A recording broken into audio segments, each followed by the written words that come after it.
पाप मोचनी एकादशी की व्रत कथा। आइए सुनते हैं पाप मोचनी एकादशी की व्रत कथा। महर्षि लोमेश ने कहा, नृपति चैत्र मास के कृष्ण पक्ष की एकादशी का नाम पाप मोचनी एकादशी है। उसके व्रत के प्रभाव से मनुष्यों के अनेक पाप नष्ट हो जाते हैं। मैं तुम्हें इस व्रत की कथा सुनाता हूँ, ध्यानपूर्वक श्रवण करो। प्राचीन समय में चैत्र रथ नामक एक वन था। उसमें अप्सराएं किन्नरों के साथ विवाह किया करती थी। वहाँ सदैव वसंत का मौसम रहता था, अर्थात उस जगह सदा नाम प्रकार के पुष्प खिल रहे थे। कभी गंधर्व कन्याएं विहार कर रही थी, कभी गैवद्र अन्य देवताओं के साथ क्रीड़ा कर रहे थे। उसी वन में माधव नाम का एक ऋषि भी तपस्या में लीन था। वे शिव भक्त थे। एक दिन मनघोषा नामक एक अप्सरा ने उनको मोहित कर उनकी निकटता का लाभ उठाने की चेष्टा की। इसलिए वह कुछ दूरी पर बैठ वीणा बजाकर मधुर स्वर में गाने लगी।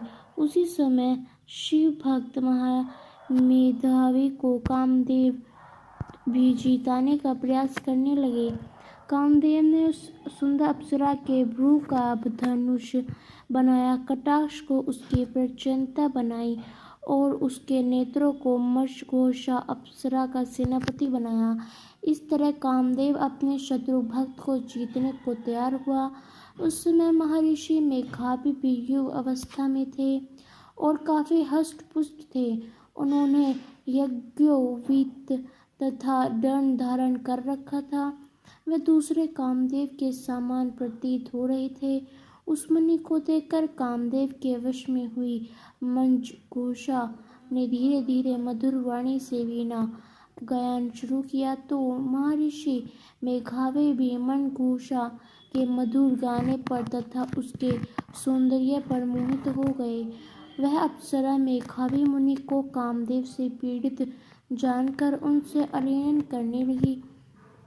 महर्षि मेधावी उसके सौंदर्य पर मुग्ध होकर शिव रहस्य को भूल गए और काम के वशीभूत होकर उसके साथ रमण करने लगे। काम के वशीभूत होने के कारण मुनि को उस समय दिन रात का कुछ भी ज्ञान न रहा और काफी समय तक वे रमण करते रहे। तदपरांत मनघोषा उस मुनि से बोली, हे ऋषिवर, अब मुझे बहुत समय हो गया, अतः स्वयं जानने की आज्ञा दीजिए। अप्सरा की बात सुनकर ऋषि ने कहा कि तो आई हो, प्रातः काल होने पर चली जाओ। ऋषि के ऐसे वचनों को सुनकर अप्सरा अनेक साथ रमण करने लगी। इसी प्रकार दोनों ने साथ साथ बहुत समय बिताया। मंजघोषा ने एक दिन ऋषि से कहा, हे विप्र, आप मुझे स्वर्ग जाने की आज्ञा दीजिए। मुनि ने इस बार भी वही कहा, हे रूपसी, अभी ज्यादा समय व्यतीत नहीं हुआ है, कुछ समय और ठहरो। मुनि की बात सुनकर अप्सरा ने कहा, ऋषिवर, आपकी रात को बहुत लंबी है, आप स्वयं ही सोचिए कि मुझे आपके पास आए कितना समय हो गया, अब और ज्यादा समय तक ठहरना क्या उचित है। अप्सरा की बात सुन मुनि को समय का बोध हुआ और वह गंभीरतापूर्वक विचार करने लगे। जब उन्हें समय का ज्ञान हुआ कि उन्हें रमण करते 57 वर्ष व्यतीत हो चुके हैं, तो उस अप्सरा को वह काल का रूप समझने लगे।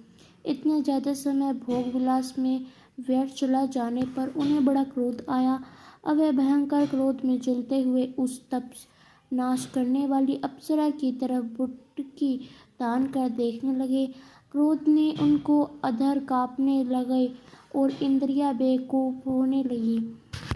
क्रोध से धड़काते स्वर में मुनि ने उस अप्सरा से कहा, मेरे तप को नष्ट करने वाली दुष्ट, महापापनी और बहुत ही दुराचारणी है, तुझ पर धिक्कार है। अब तुम मेरे श्राप से प्रायश्चिनी बन जा।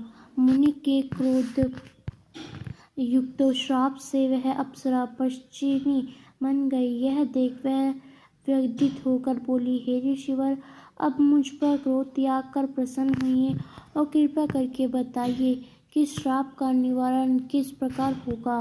विद्वानों ने कहा है, साधुओं की संगत अच्छा फल देने वाली होती है और आपके साथ तो मेरे बहुत वर्ष व्यतीत हुए हैं, अतः आप मुझ पर प्रसन्न होइए, जाइए, अन्यथा लोग कहेंगे कि एक पुण्य आत्मा के साथ रहने पर मंजुघोषा को क्रिश्चियनी बनना पड़ा।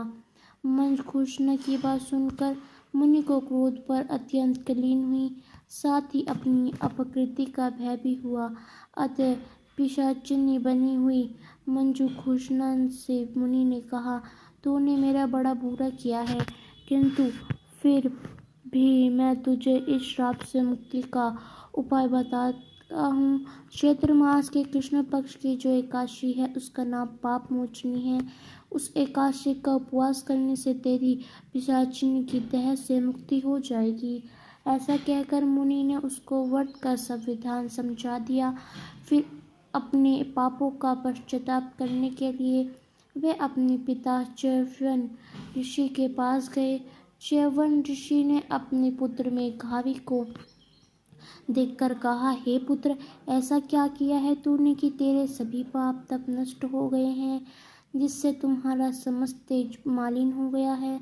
मेधावी मुनि ने लज्जा से अपना सिर झुकाकर कहा, पिताश्री, मैंने अप्सरा से रमण करते बहुत बड़ा पाप किया।